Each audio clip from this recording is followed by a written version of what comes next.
Welcome back, my friends. Today I'm going to be talking about the next Kingdom Hearts game, which happens to be the first Kingdom Hearts game I actually played. If you recall what I said earlier, which I don't know if I did, but I'll say it anyway, because Kingdom Hearts was not the first Kingdom Hearts game I actually played. I mean, when it was first released, I really didn't give a crap about it, because, you see, like, I was still a Pokemon nut in the early times, and I was still the kind of person who would prefer handhelds over platform games. But then, on Easter 2005, my mom got me Kingdom Hearts Chain of Memories for the Game Boy Advance, and to be honest, that got me into the mood of the Kingdom Hearts franchise. Although, I didn't actually finish it, though. Let me put it this way. But I'll start with its story, which is actually not a bad idea, and it's actually good. Okay. It all starts with Sora, Donald, and Goofy not too long after they defeated Ansem, the Seeker of Darkness, when they walked down a long path which seemed to go absolutely nowhere. They soon find Pluto and start to follow him, and which leads them to a crossroad. While deciding which way to go, a mysterious hooded figure approaches Sora and tells them that the moment that up ahead is something they need, but in order to find it, they have to lose something that is dear to them. The path becomes one, and it leads them to a mysterious castle, which is known as Castle Oblivion. The cloaked figure, which is known as Marluxia, appears as they enter the castle and gives them a card, which leads them to of all places, Traverse Town, where they discover the Final Fantasy gang, which have forgotten about them. Strangely, though, they remember Sora, Donald, and Goofy's names, with Yuvi even mentioning that her heart still holds memories of them, even if her heart doesn't. After Leon gives Sora a tutorial on fighting, and gives Sora a Simba card, and they leave Traverse Town, and then, all of a sudden, another hooded man they meet introduces himself as Axel,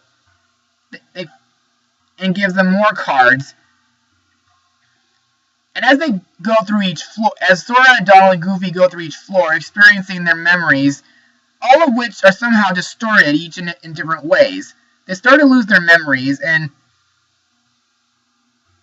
a nobody named Naminé begins to replace memories of Kairi with fake ones of herself, and it turns out she is actually good, but is manipulating Sora's memories under the orders of Marluxia.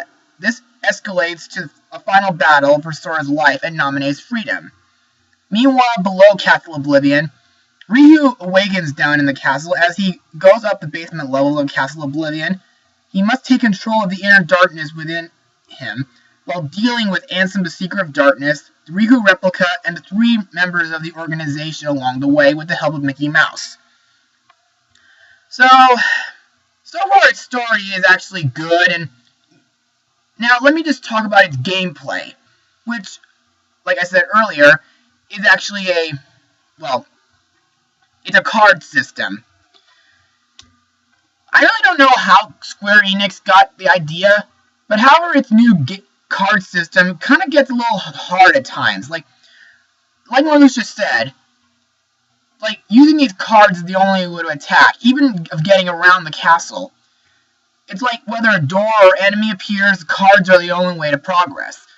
I mean, there's attack cards, magic cards, item cards, friend cards, enemy cards, gimmick cards, even Mickey Mouse insignia cards, which are helpful against bosses. Plus, you can even stock your cards and use a certain move, which are called slights, to help you out in certain gameplays. But sometimes that can be troublesome because the first card in those combos disappear. Even the same thing goes with premium cards, which are cheaper than other cards in your gameplay.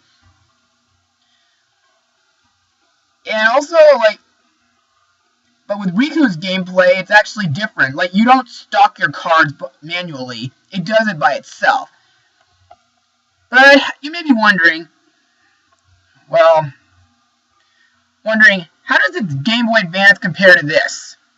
Well, I'll tell you. Let me see. It's got to be over here somewhere on this data. Here it is. There have been major changes for its PS2 release when it was released here in America in 2008. when I found out about that, I was eager to find out how it's changed, and to me, I thought it would be better than its Game Boy Advance one. And I was absolutely right. It is. I mean, there have been, like, revamped battle areas between its 2D screens without height, and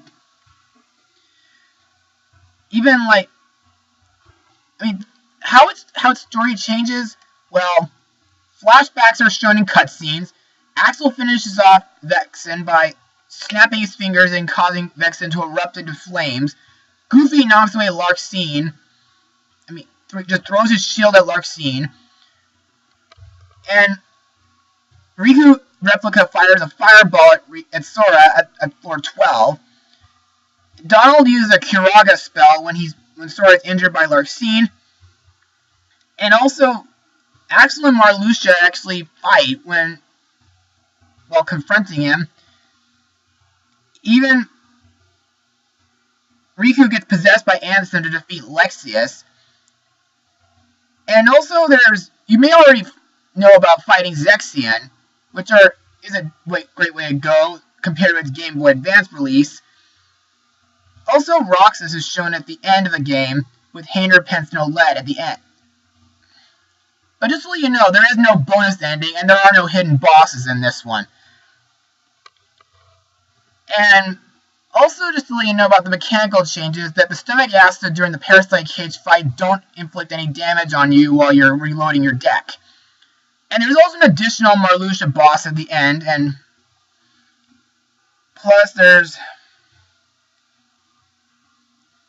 other things, like there's new mini games such as like worlds in the 100 Acre games in the 100 Acre Wood level, which are not in the Game Boy Advance, and there's new room cards like Random Joker, Roulette Room, and Bottomless Darkness.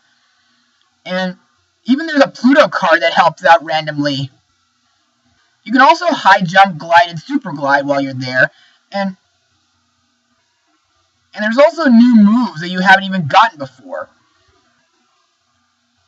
So far, the game is pretty fun, but it is. But, however, some of the enemy cards are really tough to get through, to obtain, and so far, yeah. But how do the voice actors do with? I mean, I know there is voice acting, like in Kingdom Hearts and Final Mix, but however, in Chain of Memories, there isn't too much. I mean, there's hardly any voice acting on the worlds you visit. I mean, it's kind of, but they're not in cutscenes. They're only shown talking in captioned talk balloons, and the only times where there's actually voice acting cutscenes are on Castle Oblivion, or nearing the end of Destiny Islands, or the end of Twilight Town. However, in the Disney worlds, the only characters that do voice acting are the certain characters that side with you, or your summons, or even bosses that you face that have voice acting. But it's probably just sound clips from the original games that, to be honest. However, like, overall, but maybe wondering about its new version, which was released for the PS3 for this one. Well, not too much has changed, though. To be honest, like, other than its HD and trophy system, I mean, nothing much has changed, though. Like, in Chain of Memories of the PS3, like, you may already know that in its PS2 release, you do find new Keyblade cards that were first introduced in Kingdom Hearts 2. But in this, those Keyblade cards, such as Follow the Wind, Hidden Dragon, Monochrome, Photon Debugger, and more, are replaced with new cards that you probably know from 358 over 2 days, such as Maverick Flame, Midnight Roar, Total Eclipse, and 2 Become 1. But also, I might want to tell you a little secret about the key of to rewards bonuses. If you do happen to watch the theater version of 358 over 2 days before playing Kingdom Hearts Rechain of Memories on PS3, you will get some bonuses, like the organization enemy cards that you get before. So, overall, I would probably give Kingdom Hearts Rechain of Memories an 88%. I mean, it's still good, but sometimes the card system can be a little bit repetitive and battling, and whenever you touch an enemy. So, I guess that's all I have to say about Kingdom Hearts Rechain of Memories. Well, I should let you know that the next one is going to be about its side game, 358 over 2 days, and how it compares with its theater version on PS3. So, until then, to be continued.